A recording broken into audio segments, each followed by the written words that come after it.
mind. I ain't got all day. Why don't you come back when you got the money?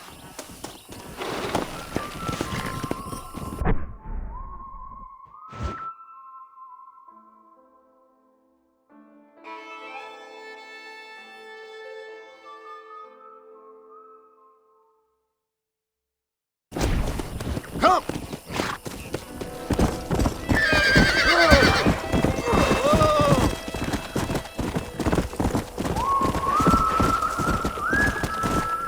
Let's go!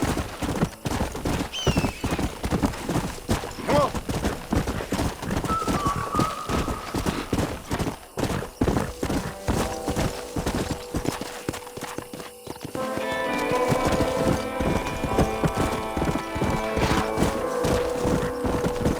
Go!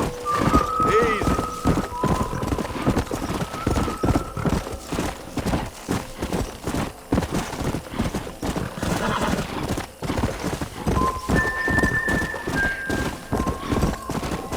Yeah.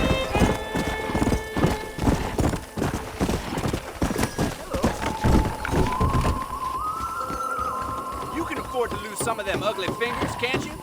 All Sure. right, there.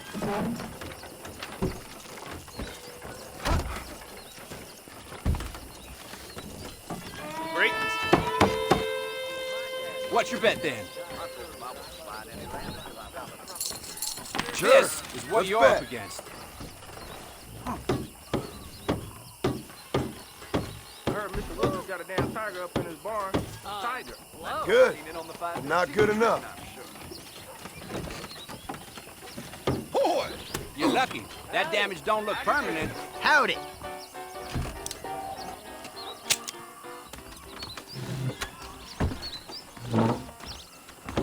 How about some five-finger fillet?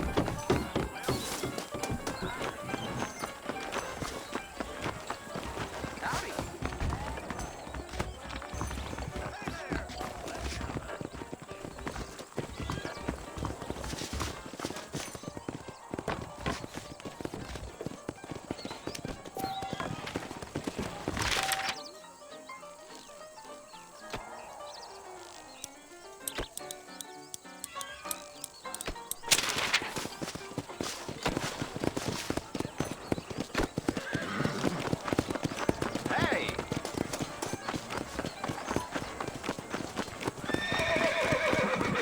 Hello. This weather's good for growing oysters.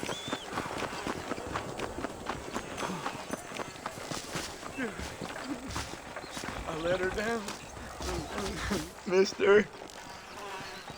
She's gone. Who is? My wife. She's gone. She went out picking mushrooms in the hills near Hanging Rock and they got her. The stories are true. What'd the police do about it? Oh, about as much as you'd expect. Made me fill out a form. Beryl ain't strong, but she's a good girl. I'll see what I can do.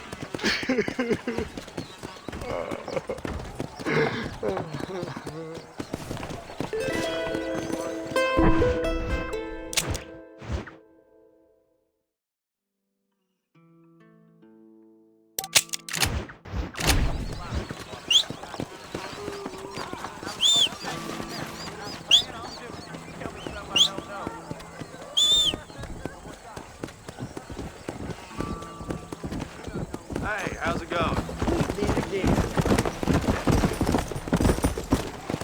Come on!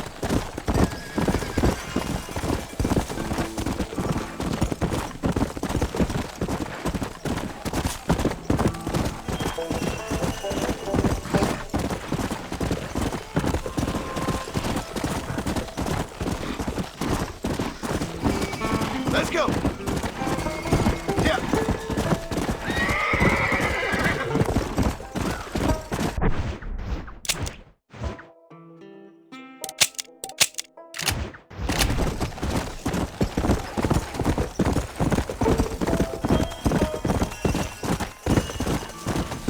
Let's go!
And I can tell you with no uncertainty that miracle cures are no laughing matter. I bid you good day, sir.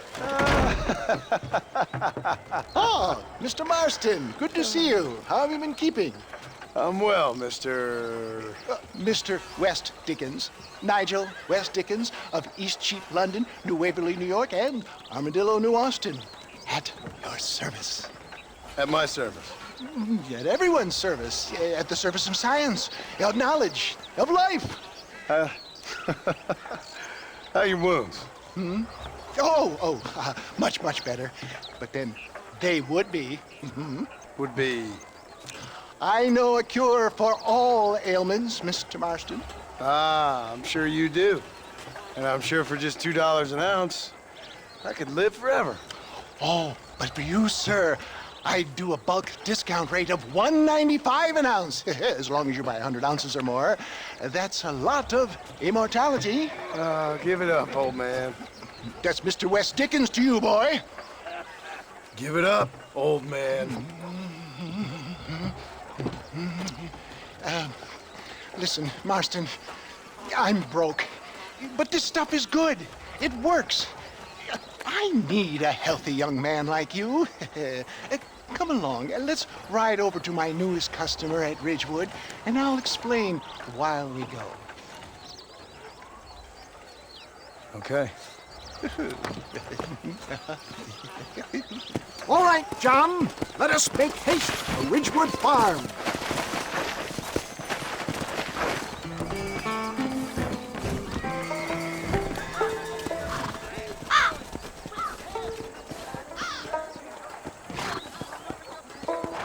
I heard about you, Mr. West Dickens.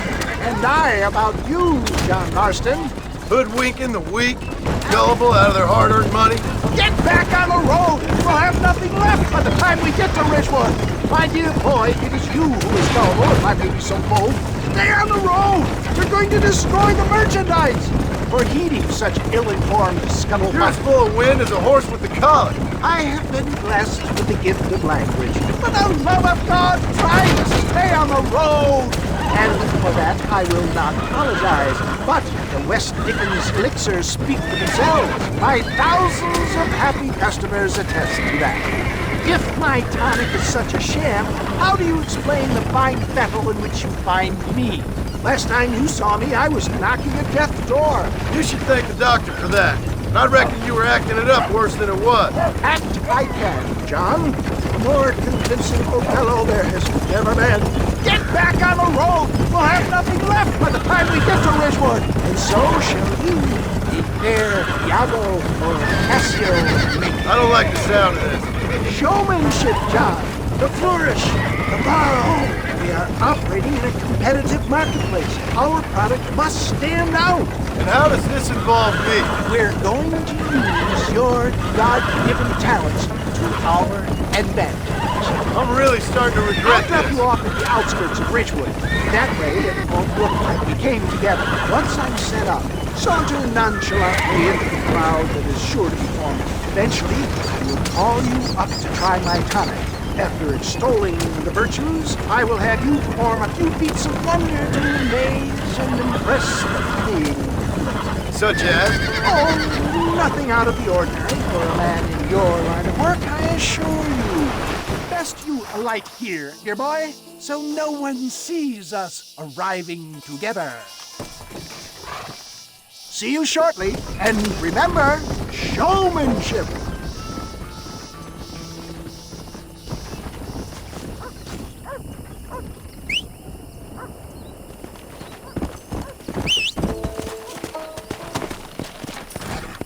Yeah.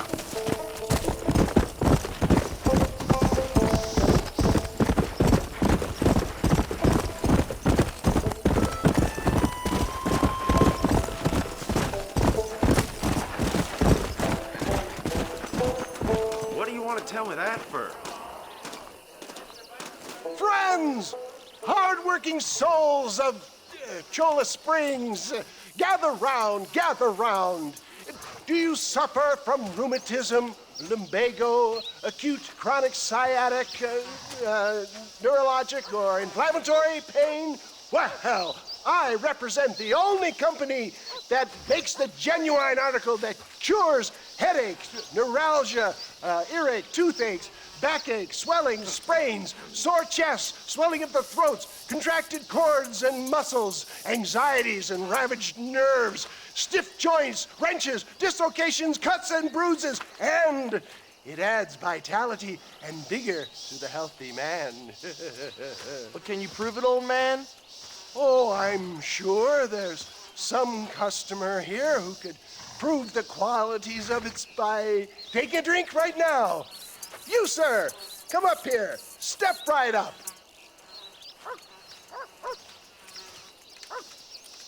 That's the spirit. Ladies and gentlemen, pay close attention.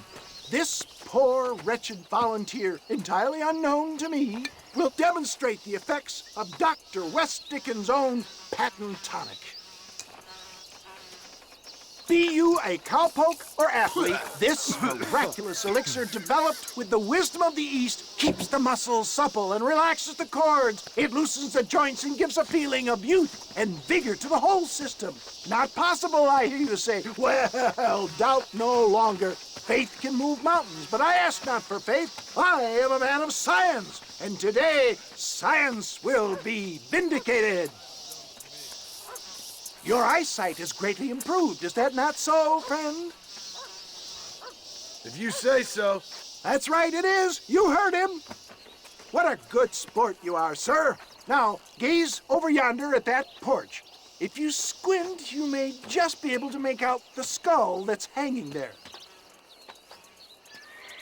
Go ahead, friend. Shoot that skull and demonstrate the miraculous eyesight you now possess.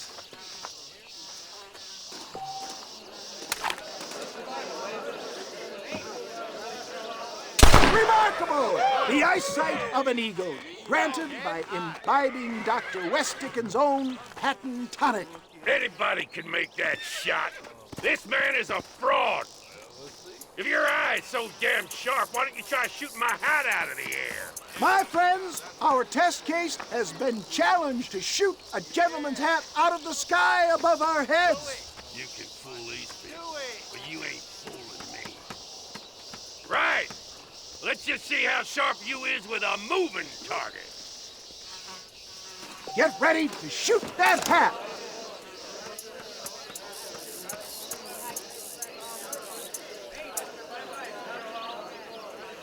You ready to get embarrassed again?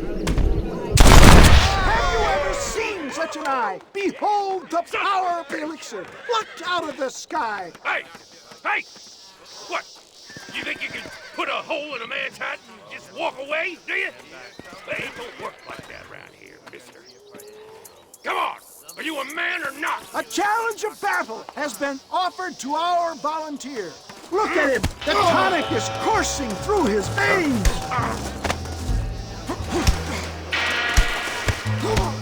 Come on, friend! You Come shouldn't on! have done that.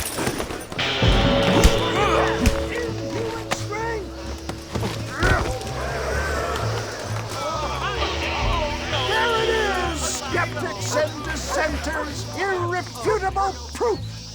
Do not let this opportunity pass you by! Look, he's over there.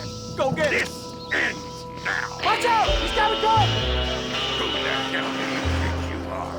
You ain't leaving here alive.